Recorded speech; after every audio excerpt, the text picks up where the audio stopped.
عمران خان کا کہنا ہے کہ اب بارڈر سے مذاکرات کا سوال ہی پیدا نہیں ہوتا، تو کیا کہتے ہیں آپ اس کے بارے میں؟ مذاکرات کیا کرنا ہے یار، مذاکرات چھوڑو. مذاکرات ادھر کرتا ہے نا جو بات مانتا ہے. ہاں، کہ آپ دیکھتے ہو کہ کسی کا اندر کوئی بات ماننے کی صلاحیت ہے. ہاں، نہ امریکہ کی ثالثی کی ضرورت ہے، نہ کسی اور کی ضرورت ہے، نہ مثال کوئی کسی ملک کی ضرورت نہیں ہے. ہاں، نہ 35 ممالک جو اسلام ممالک ہیں ان کی ضرورت ہے، ہمیں اللہ کی ضرورت ہے. ہاں بس یہ کہ اللہ تو ہمارے ساتھ ہے. ہاں اللہ، بس اللہ کی مدد دے بس، اور کوئی نہیں ہے اس پہ. اب نہ ثالثی ہے نہ اس پہ اور کچھ نہیں ہے. 50-60 سال ہو گئے. ہاں اب کیا ہے، موت تو ایک دن ہے. وہ ایٹم بم مارے گا، ہم بھی ماریں گے، بات ختم. ہاں، ان کو کہلے کھل کے آ جاؤ لڑنے کے لیے. ہاں، اس کا حل نہیں ہے. اور یہ ہوگا غزوہ ہند آپ سب نے پیشن گوئی کی ہے، اور یہ ہمارے نبی نے اس ٹائم پیشن گوئی کی. اس میں فتح ہمیں ہوگی انشاءاللہ. اور ہم نہ مثال اسلحے پہ لڑتے ہیں نہ بم پہ لڑتے ہیں، ہم کلمے کے زور پہ لڑتے ہیں. اور یہ ان کو پتہ نہیں ہے کہ یہ کس سے لڑ رہے ہیں. ہاں، یہ ہم مسئلہ نہیں کہ ہمارے پاس ایٹم بم اچھا ہے، ہمارے ہر چیز ان سے اچھی ہے. ہماری فوج ان سے اچھی ہے، ہماری جہازیں ان سے اچھی، ہمارا اسلحہ ان سے اچھا، ہمارا سب چیز ان سے اچھا ہے. ہاں، کیونکہ سائنس میں سب جتنا اچھی چیز بنایا وہ مسلمان نے بنایا. پورا دنیا میں مسلمان سب سے آگے ہے. ہمیں انشاءاللہ اس چیز پہ نہیں ہے، ہم اسلحے کے زور پہ نہیں لڑتے ہیں کہ ہمارے پاس اسلحہ اچھا ہے، جہاز اچھا ہے. ہم ایمان کے زور پہ لڑتے ہیں. اور ایمان وہ بارود ہے کہ وہ انڈیا کو اس کی پتہ نہیں ہے. ہاں، اس کی چنگاری اپنی گھر سے اٹھے گی. ہاں، تو یہ ہمارا ہے کہ کوئی مذاکرات نہیں ہے، بس لڑنا ہے. مر گیا مسلمان بچ گیا غازی ہے، مر گیا شہید ہے. ہمارا فوجی مر گیا شہید ہے، واپس آیا غازی ہے. ہاں، دوسری بات نہیں. اگر وہ ایک فائر کرتے، یہ میں آج آپ کی چینل کے تھرو کہتا ہوں آرمی چیف کو، اگر وہ ایک فائر کرتے آپ لوگ 200 فائر کرو. ہاں، بہت گھسو گئے، پیچھے پورا پاکستان کھڑی ہے اور کچھ نہیں، حال ہی رہی ہے. ہاں، ہم اس سے نہیں لڑتے ہیں، ہم ان کے نظریے سے لڑ رہے ہیں. مسلمان جو ہے نا، مسلمان امن والا ہے، اسلام امن کا درس دیتا ہے. یہ لڑنے کے لیے نہیں ہے، مگر یہ ہماری کمزوری سمجھ رہے. وہ ہمیں ٹیررسٹ سمجھ رہے نا. ہم ادھر ہر ایک کو اقلیت کو تحفظ دے رہے. یہاں عیسائی بھی ہے، یہاں سکھ بھی ہے، یہاں ہندو بھی ہے. ہم سب کو، کسی کو کوئی نہیں کر رہے. ہاں، کیونکہ اسلام اقلیت کا حفاظت کا ذمہ دار ہے. ہمارے نبی صلی اللہ علیہ وسلم کا جو شریعت ہے اس میں حق ہر ایک کو برابری کا حقوق دینا ہے. ہاں، ہمارا دین ہے نا وہ آسانی والا ہے. جو خوشی سے مسلمان ہوتا ہے ویلکم. ہم زبردستی کسی کو مسلمان نہیں کرتے ہیں، نہ زبردستی کسی کو دین پہ لاتے ہیں. محبت سے آ گیا، اپنی مرضی سے آ گیا، ٹھیک ہے. تو ہم ہندوؤں سے مودی کے جو نظریہ ہے اس سے لڑ رہے. ہاں، اگر مودی ختم ہو گیا سب کو ہندوؤں کو کہتے ہیں یہ سارا پاکستان، یہ سارا ہندوستان پاکستان بنے گا. ہاں، رہو، سکھ بھی رہے، ہندو بھی رہے، عیسائی بھی رہے. ہاں. اچھا، تو خان صاحب نے ٹھیک بولا کہ اب ہم مذاکرات نہیں کرنے چاہیے. نہیں کرنا، لڑنا ہے بس. ہر ایک کھڑا ہے انشاءاللہ، ہمارا بچہ کھڑا ہے اس کے ساتھ انشاءاللہ. اچھا، ٹرمپ کا کہنا ہے کہ پاکستان دہشت گردی کے خلاف لڑ رہا ہے، بھارت نہیں لڑ رہا، تو کیا کہتے ہیں؟ ہاں، وہ تو قرار ہے نا، وہ تو قرار ہے. بلوچستان میں کون قرار ہے؟ انڈیا نہیں قرار ہے. گلبھوشن کون تھا؟ وہ ہندوستانی تھا نا. جو بلوچستان میں آزادی کا تحریک چلا رہے ہیں وہ کون چلا رہا؟ چلا رہا ہے نا. ان کو اتنا سپورٹ کر رہا ہے، ان کو اتنا پیسہ دے رہا ہے، وہ اپنا پورا طاقت لگا رہا ہے. انڈیا وہ کہتا ہے یہ ٹوٹ جائے گا، وہ اس کی سوچ ہے. ہاں، اس میں اس میں مسلمان ہیں، اس ملک میں ایمان والے ہیں، یہ کبھی نہیں ٹوٹے گا. یہ 250 ملک ہے نا، یہ سارے مسلمان ملک بھی اور سارے کفار ملک بھی، چاہے امریکہ ہے، چاہے روس ہے، چاہے پورا دنیا ہے. یہ 250 ملک بھی مل جائے نا پھر بھی پاکستان کو شکست نہیں دے سکتے، کیونکہ وہاں یہ ایمان کی طاقت ہے. ہاں، ہم کسی سے وہ نہیں ہے.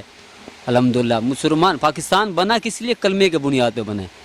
ورنہ اس کو کرپشن پہ اتنا کھایا ہے نا. اگر یہ دوسرا ملک ہوتا نا، یہ امریکہ بھی ہوتا تو اس کے ایک بندہ بھیک مانگتا، ملکوں میں کشکول لے کے پھرتا، جتنا پاکستان کو کھایا اس تاریخ میں 70 سالوں میں. ہاں، یہاں تو سیاست تجارت تھی، بس جس نے آنا ہے اپنے آپ کو فٹ کر کے جانا ہے. اس کو اتنا کھایا ہے. مگر یہ جو چل رہا ہے نا، اس کو اللہ چلا رہا ہے، یہ کلمے کی بنیاد پہ چل رہا ہے. کیونکہ لا الہ الا اللہ محمد رسول اللہ کہتے ہیں نا پاکستان کا مطلب کیا، تو یہ ہے. ہاں، اور ہمیں اس میں کچھ نہیں ہے. معیشت تباہ ہوگی، فلانا تباہ ہوگی، کوئی تباہ نہیں ہے.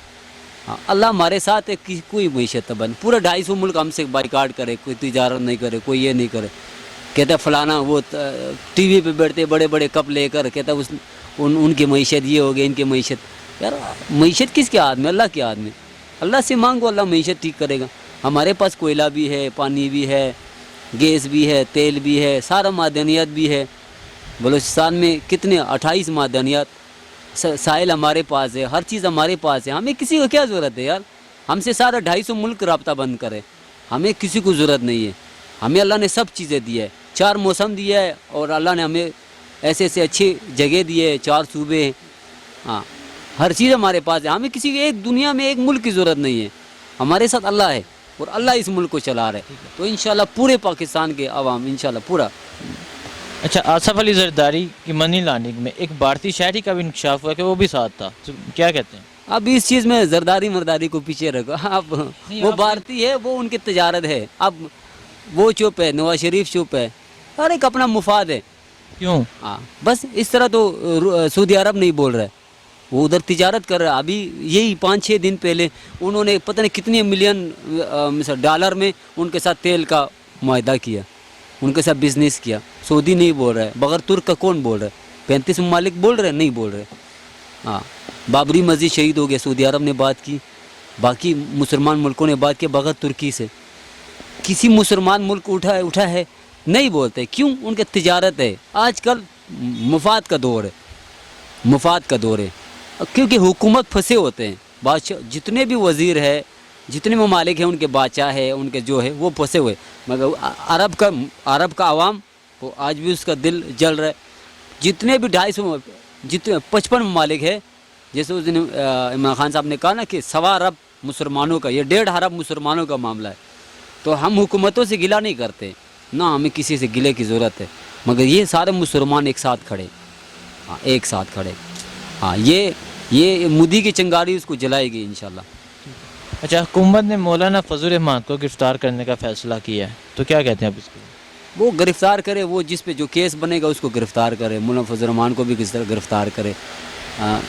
इस तरह जो भी है, जो जिस चीज़ में मुलव्वस है वो गिरफ्तार करे। तो करना चाहिए मौलाना साहब को, जिस पे जो केस है वो गिरफ्तार करे। इस मामला सब के लिए, कल के लिए इमरान खान पर कोई केस खुलता है उसको भी गिरफ्तार करे। उसने अपने वज़ीर को निकाला, अपने वज़ीरों को निकाला, अपने खुसूसी बंदे बाबर आवान को उसको निकाला, बाकी जो उनके थे आलिम खान था उसको निकाला, जहांगीर को वो नायल हुआ, वो वजारत ख़त्म किया।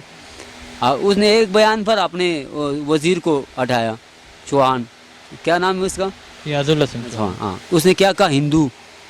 उसने इस पे बात किया, कहता नहीं, उसने ये पूरा दुनिया को मैसेज दिया कि हमारा दीन बराबरी का है, हमारे हिंदुओं से नहीं है, उनके नहीं है, हमें उनके फ़ेल से नफ़रत है। तो इस टाइम जो कश्मीर में ना हमें मोदी का फ़ेल से नफ़रत है। जो वो हिंदू मुसलमानों के साथ कर रहे हैं ना, वो ये चाह रहे हैं कि मुसलमानों को ख़त्म करना है इस बड़ी सग़ीर से। हाँ, ये सिर्फ फिर कश्मीर में नहीं होगा, पाकिस्तान भी होगा, इसमें ईरान भी नुकसान में है, इसमें अफ़गानिस्तान भी है। अफ़गानिस्तान कह रहा है ना अशरफ गनी के इंडिया हमारे साथ है, इंडिया हमारे फेमर है, उनके खिलाड़ियों को उधर जगह देते हैं, उनके लोगों को जगह देते। वो हमारे इतना खैरख्वाह नहीं है, वो सिर्फ हमें वो अफ़गानिस्तान को हमारे ख़िलाफ़ इस्तेमाल करना चाहता है। हाँ, वो जो इनका जो हिंदू, ये इनका जो RSS है ना, इनका जो जहर उबल गया ना, फिर इसमें ईरान भी नहीं बचेगा, इसमें अफ़गानिस्तान भी नहीं बचेगा, इसमें पाकिस्तान भी नहीं बचेगा, इसमें कोई भी मुल्क नहीं बचेगा। हाथ तक ये चाइना और उसको भी नहीं छोड़ेगा, रूस को भी नहीं छोड़ेगा। ये हिंदू ऐसे RSS वाले जो है ना मज़हब की बुनियाद पर, ये फिर किसी को नहीं छोड़ेंगे। हाँ, ये इतने, मगर इनको ये नहीं है कि ये किससे टक्कर ले रहे हैं, मुसलमानों से टक्कर ले रहे। तो इंशाल्लाह एक ही बात नहीं, उनको बोलो आ जाओ, अभी खुल के आ जाओ। हाँ, तुम एक बम फेंकोगे, हम 10 फेंकेंगे। तुम हथियार से लड़ते हो, हम हथियार से लड़ने के लिए तैयार। तुम तलवार से लड़ने के लिए तैयार, हम तलवार से लड़ने के लिए तैयार। तुम जिस तरह लड़ाई पसंद करते हो, इस तरह हम लड़ाई करने के लिए तैयार। अच्छा, मौलाना साहब 10 साल कश्मीर कमेटी के चेयरमैन रहे हैं, तो उन्होंने मसला नहीं उठाया, तो क्या यार ये मसला नहीं उठेगा, बगैर लड़ाई का ये मसला उठेगा नहीं। मौलाना नहीं, आज जिसको भी लेकर आओ। अब इमरान खान का बंदा है ना, वो अली मीन गन्ना, हाँ, वो 50 साल भी रहे ना, ये नहीं होगा। ये वो कुत्ते का दुम बन चुका है इंडिया। कहते हैं कुत्ते का दुम को 100 साल पैप के अंदर रखो ना, फिर निकालो, फिर टेढ़ी रहती है। तो ये जो RSS वाले ने जो इंडिया में है, ये वो कुत्ते के दुम है। اب یہ کتے کے دم کو کاٹنا پڑے گا, یہ کاٹنے کے بغیر یہ ناسور بن چکا ہے. تو اس ہندوستان کے جو اس کے جو ناسور ہے نا, اس کو ہٹانا ختم بس. ٹھیک ہے سر, شکریہ سر.